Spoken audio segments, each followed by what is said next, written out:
Today we're making the best hot dog you will ever have in your entire life. Welcome to Disney Dishes, where I'm making the most popular snacks and dishes from around Walt Disney World parks and hotels. None of these dishes belong to me, they are just my own interpretations based off the favorites around the parks and hotels. Today we're at Casey's Corner in the Magic Kingdom having the Footlong Chipotle BBQ Hot Dog. This is something I personally love. I've had it once before when I worked at Disney World during my college program, and when my boyfriend and I recently went back, we had to get it so I could show him just how good it was. I will say this is probably one of the most filling things you could get in the Magic Kingdom for your money. It is definitely worth it. Food can be very expensive at Disney World, and this is one of those things that I think is actually very worth it. It's not that expensive, and we were full the entire day after eating this. The recipe is in the description if you would like to make this, and buckle up because this is a really good one. So let's make it.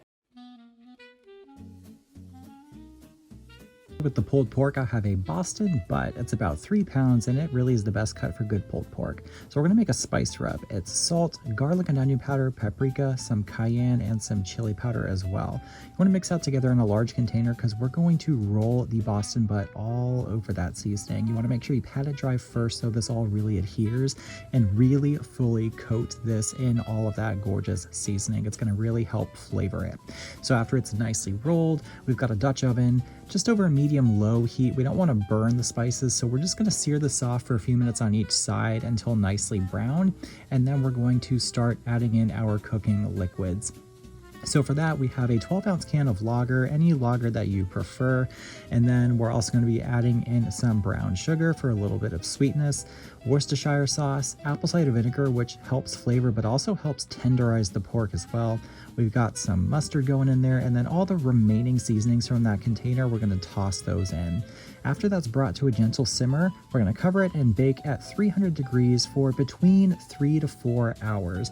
The goal here is to just low and slow this until it easily shreds with a fork. So after it's done, we're going to remove the roast and we're going to pour out the cooking liquid and separate the fat. You just want to pour it into a liquid measuring cup, let the fat go to the top, and pour off as much as you can before adding the rest of the cooking liquid back to the pork. And we're going to just shred it, which should be really easy because it's so beautifully tender from roasting it low and slow, and it gets all coated in those delicious cooking liquids, and that is our pulled pork.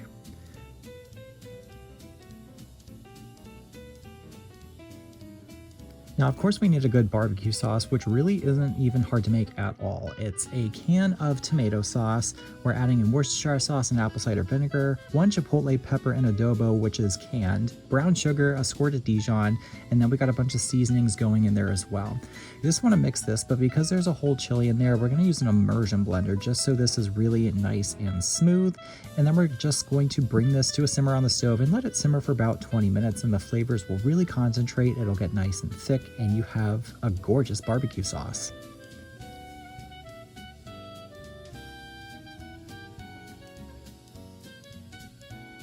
This is a very simple recipe for buns. This is not my recipe, so I will link it below, but I did love how easy it was to put together. So you've got warm milk to about 100 degrees. If the milk is too hot, it'll kill the yeast, but it needs to be warm so it at least activates. So give it about 5 minutes or so until it's foamy. Then we're going to add that to bread flour, sugar, and salt, along with an egg and some melted butter. It's a very simple dough, like you can see here. So just mix everything together with a wooden spoon until it's a shaggy dough. It will be very sticky, but that's okay. It will work out later on. After the dough formed, we're going to cover it and let it rest for about 15 minutes on the counter before turning it on to a floured surface. There's an additional 1/4 cup of flour going into this that's going to be incorporated through kneading. So I'm going to knead this by hand for about 4 minutes. You can do this in a mixer if you want, but sometimes it is fun to just use your hands and knead dough so you can really feel what it is doing, and if it's starting to resist, you know that you need to stop and give the dough a little bit of time to rest. So after kneading for about 4 minutes, we're going to put it in a grease bowl and we're going to let it rise until doubled, which really only took about 20 minutes. It rises very fast. So I want to punch that down, and now it's time to shape the buns. So we're going to cut this piece of dough into about 4 pieces. This normally makes 6 to 8, but because these are bigger hot dogs, I'm making larger buns. So I'm just cutting this into 4 buns.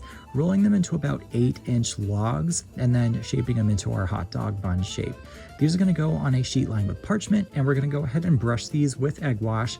And then after they are nicely brushed, we're going to cover them one more time and let these proof for about 15 to 20 more minutes, or until they get nice and puffy.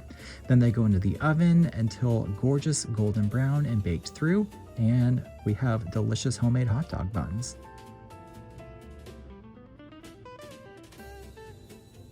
Another component to this is a slaw, which is, again, pretty simple to make. So you just want to start with your dressing first. I've got some mayo going in a bowl, along with some apple cider vinegar. You can use white wine vinegar as well, or any vinegar you like, honestly. Garlic and onion powder, salt and pepper, and some ground up celery seed, along with a little bit of sugar.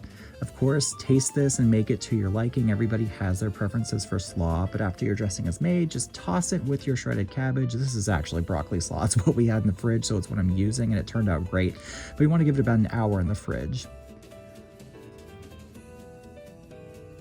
Now, these are footlong hot dogs, so I did find some footlong beef franks, and I'm just using a grill pan. If you have a grill outside, go ahead and throw them there, but this grill pan gets us those nice marks and fully cooks through those hot dogs. And now it's time to assemble. We've got our gorgeous homemade bun, the footlong hot dog, that delicious, super tender pulled pork, the slaw, and of course we have our delicious homemade barbecue sauce, which I'm just gonna squirt on top. I had a squeeze bottle, so I love to put it in there and keep it in the fridge for later use.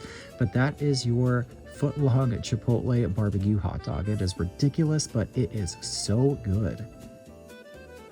You don't have to go all out and make every single component, but I felt like just to pay homage to something I really love, I just wanted to make everything from scratch because it just makes it that much more special. And this is pretty much the same size as the one you would get in the park. It is a genuine footlong beef frank with the slaw, the sauce, the pulled pork.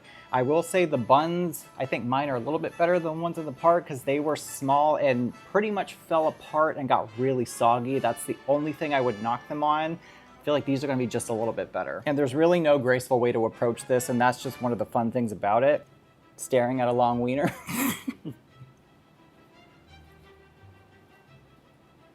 Oh my God, oh my God. Ow. Thank you. This is about the same as it looked at the park. I'll put that footage in right here because we couldn't miss out on that. But oh my God, you guys. The pulled pork and the barbecue sauce, along with that hot dog flavor, is just so good. And then you get the like cold, refreshing slaw. And I am glad I decided to make the hot dog bun this time because it really stands up to all that. It's not falling apart, and it adds a little something extra special to this, to where I could honestly say this is one of the best hot dogs I have ever had. The recipe for all these components is in the description if you would like to make this at home. Be sure to let me know in the comments if there are any dishes or snacks around Walt Disney World you want me to include in this series. Of course, hit that subscribe button and that notification bell if you would like to see the rest of this amazing Disney Dishes series. Thank you so much for watching, and I'll see you next time.